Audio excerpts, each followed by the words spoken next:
चलो,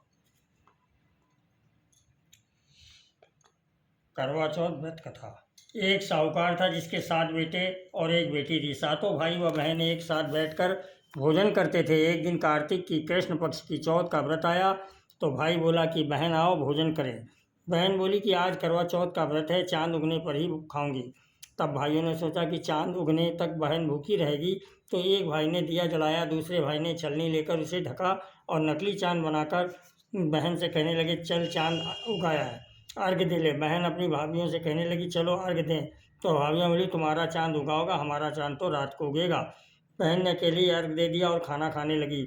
तो पहले ही गिलास में बाल आ गया, दूसरे गिलास में कंकड़ आया और तीसरा गिलास मुँह तक किया तो उसकी ससुराल से संदेशा आया कि उसका पति बहुत बीमार है, जल्दी भेजो। माँ ने जब लड़की को विदा किया तो कहा कि रास्ते में जो भी मिले उसके पाँव लगना और जो कोई सुहाग का आशीष दे तो उसके पल्ले में गांठ लगाकर उसे कुछ रुपये देना। बहन जब भाइयों से विदा हुई तो रास्ते में जो भी मिला उसने वो यही आशीष दी कि तुम 7 भाइयों की बहन, तुम्हारे भाई सुखी रहें, तुम उनका सुख देखो। सुहाग का आशीष किसी ने भी नहीं दिया। जब वह ससुराल पहुंची तो दरवाजे पर उसकी छोटी ननद खड़ी थी। वह उसके पांव लगी तो उसने कहा कि सुहागिन और सपूती हो। तो उसने यह सुनकर पल्ले में गांठ बांधी और नंद को सोने का सिक्का दिया। तब भीतर गई तो सास ने कहा, पति धरती पर पड़ा है। तो वह उसके पास जाकर उसकी सेवा करने के लिए बैठ गई। बाद में सास ने दासी से हाथ बची खुची रोटी भेज दी। इस प्रकार समय बीतते बीतते मंगसिर मास की चौथ आई और चौथ माता बोली, करवा ले भाइयों की प्यारी बहन, करवा ले।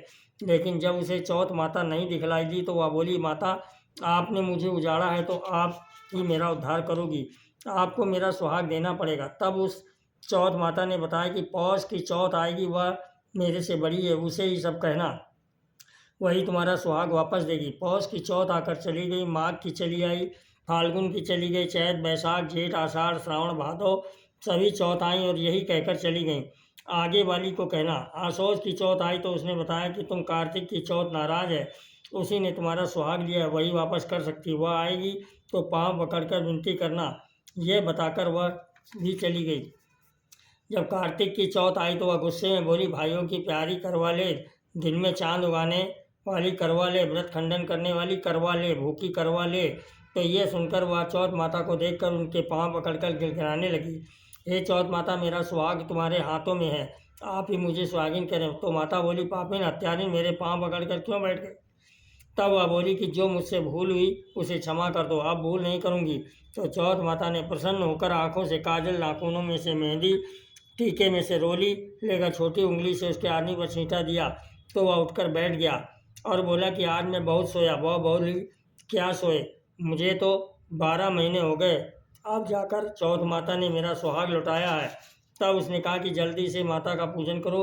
जो चौथ की कहानी सुनी, करवा का पूजन किया, प्रसाद खाकर दोनों पति पत्नी चौपड़ खेलने लगे। नीचे से दासी आई, उसने दोनों को चौपड़ पास से खेलते देखा तो सासू जी को जाकर बताया। तब से सारे गांव में बात प्रसिद्ध होती गई कि सब स्त्रियां चौथ का व्रत करें तो सुहाग अटल रहेगा। जिस तरह से साहूकार की बेटी का सुहाग दिया, उसी तरह से चौथ माता सबको सुहागिन रखे। यही करवा चौथ के उपवास की सनातन महिमा है। कुल चौथ माता की जय। एक बूढ़ा ब्राह्मण था, हाथ चुटकी में चावल और छोटी सी चमची में दूध लिए घूम रहा था। कोई मेरा खीर बना दे, खीर बना दे। कोई कह रहे इसमें कोई खीर बनती है। एक बूढ़ी माई थी, उसने कहा, ला बेटा मैं बना दूँ। वो बनाने लगी तो भगोना भर गया उसका और खूब बनती बनती गई। और इतने में उसकी बहू आई, इधर इधर देखा, चलाया खीर बन गई। उसने उसमें से एक कटोरा खीर लिया। उसने सास ने कहा था, बेटा जब तक इसका भोग न लग जाए तब तक जो है खाना नहीं। उसने निकाला एक कटोरे में खीर और किवाड़ के पीछे जाके खाने लगी। शाम को चौथ विनायक महाराज आए, गणेश जी महाराज बोले, तो विनायक जी तो बोले, बूढ़ी माई बोली, ले बेटा खीर खा ले।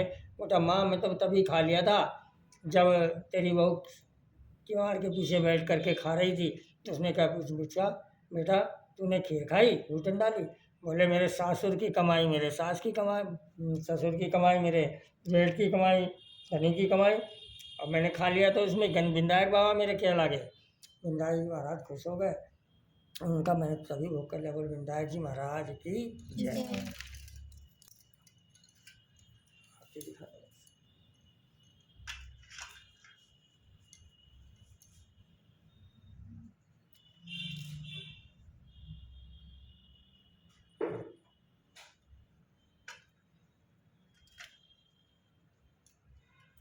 जाओ हाथ धो लो और आगे देंगे।